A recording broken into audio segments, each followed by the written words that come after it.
Welcome to math axis. तो आज के वीडियो में हम पढ़ने वाले हैं आप सभी के क्लास 11 मैथ्स के चैप्टर 6 के एक्सरसाइज 6.3 का इंट्रोडक्शन।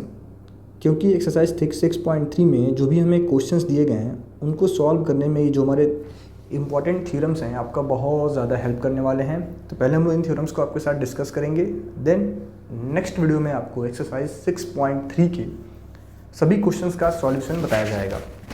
तो पहला जो हमारा थ्योरम 2 है, the number of permutation of n different objects taken r at a time where repetition is allowed is nr। यानी ऐसा परमुटेशन हमें फाइंड करना है जहाँ पे रिपीटेशन अलाउड है, जहाँ पे n डिफरेंट ऑब्जेक्ट्स हैं और रिपीटेशन अलाउड है। तो वहाँ सिंपल सा आपका फार्मूला होता है n का पावर r, इसे हमें अप्लाई करना है। जैसे एग्जांपल है कि the required number of words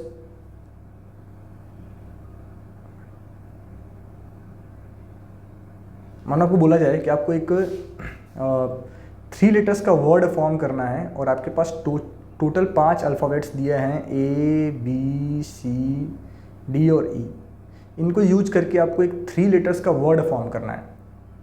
ठीक है, 3 लेटर्स का एक वर्ड फॉर्म करना है जब आपको 5 अल्फ़ाबेट्स दिए गए हैं।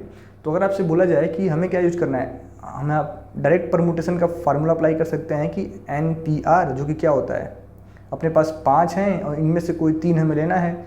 तो 5p3 तो क्या होगा 5 factorial by 5 factorial by 5 minus 3 factorial, और आप सॉल्व कर दोगे आपका टोटल पॉसिबल अरेंजमेंट्स आ जाएंगे।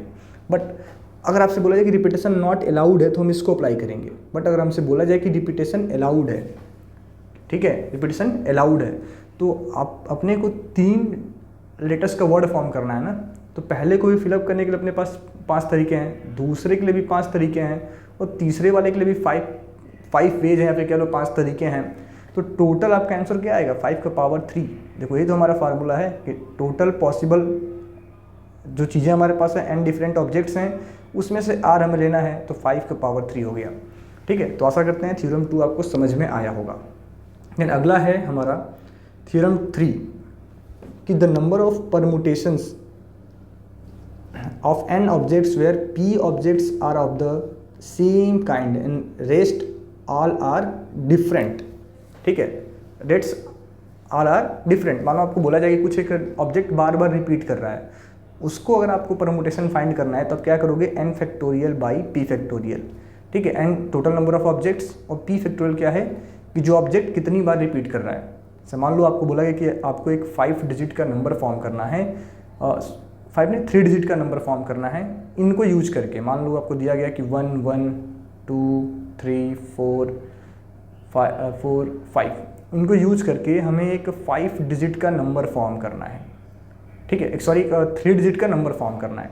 तो सिंपली कितने आपके पास नंबर्स हैं 1 2 3 4 5 6 7, तो 7 फैक्टोरियल डिवाइडेड बाई 3 फैक्टोरियल, क्योंकि जो हमारा 1 है ना ये 3 बार रिपीट कर रहा है। कितनी बार रिपीट कर रहा है 3 बार, इसलिए हम इसको डिवाइड कर देंगे। तो इस तरीके से आपको थ्योरम 3 का यूज करना है कि कोई ऑब्जेक्ट अगर कई बार रिपीट हो रहा है तो हमें उसी के नंबर ऑफ फैक्टोरियल से डिवाइड कर देंगे। अब थ्योरम 4 भी आपके थ्योरम 3 के जैसा ही है। यहाँ पे मानो एक सिंगल ऑब्जेक्ट रिपीट कर रहा था, यहाँ पे आपके मल्टीपल ऑब्जेक्ट रिपीट कर रहे हैं। तो सिंपल सा आप काम करेंगे कि n factorial divided by p1 factorial, p2 factorial, p3 factorial. p1 p2 p3 क्या है कि कौन सा ऑब्जेक्ट कितनी बार रिपीट कर रहा है। जैसे अगर एग्जाम्पल नंबर 9 से हम लोग समझें कि find the number of permutation of the letters of the word Allahabad. ठीक है, तो अब देखो इसमें टोटल 9 ऑब्जेक्ट्स हैं। इलाहाबाद लेटर में 4 बार आपको A लिखा हुआ मिलेगा, 2 बार आपको L लिखा हुआ मिलेगा, बाकी सारे हमारे डिफरेंट हैं। तो नंबर ऑफ अरेंजमेंट्स कितना हो जाएगा 9 फैक्टोरियल। ठीक है, टोटल अरेंजमेंट्स होगा, लेकिन उसमें 4 हमारा 4 बार लिखा गया है ना। देखो अब जो A हमारा है वो 4 बार रिपीट कर रहा है ना, तो A को हम जितनी बार लिखें उसका मतलब तो सेम ही है, A रहेगा। तो इसलिए हम 4 फैक्टोरियल से डिवाइड कर देंगे और यहाँ पे हम लोग 2 फैक्टोरियल से डिवाइड कर रहे होंगे। एंड जब भी रिपीटेशन होगा आप उसके फैक्टोरियल से डिवाइड करेंगे। तो ये आपका टोटल आंसर आया। ठीक है, तो ये कुछ एक इंपॉर्टेंट थ्योरम्स थे जिनका यूज करके आपको अपने एक्सरसाइज का क्वेश्चन सॉल्व करना है। आशा करते हैं थ्योरम्स आपको समझ में आए होंगे। ठीक है, अगर किसी को डाउट हो कि क्यों ऐसा हम कर रहे हैं तो मैं आपको बता दूं। मानो मैं पहले ये हमको लिखना है, तो ए अगर हम नोट कर रहे हैं, ए हम चाहे जितनी बार भी नोट करें, ए का मतलब तो ए ही रहेगा ना, जिस भी पोजीशन पे आए। ए के आने से आपको एक नया अरेंजमेंट तो मिलेगा नहीं।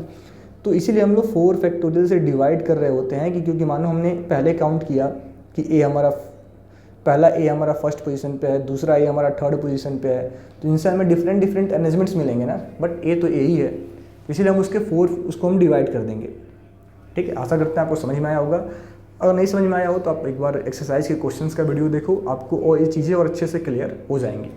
तो कुछ एक जो हमारे इंपॉर्टेंट फार्मूला हैं कि परमुटेशन फाइंड करने का, NPR क्या होता है, n factorial upon n minus r factorial, इसको आपको याद रखना है।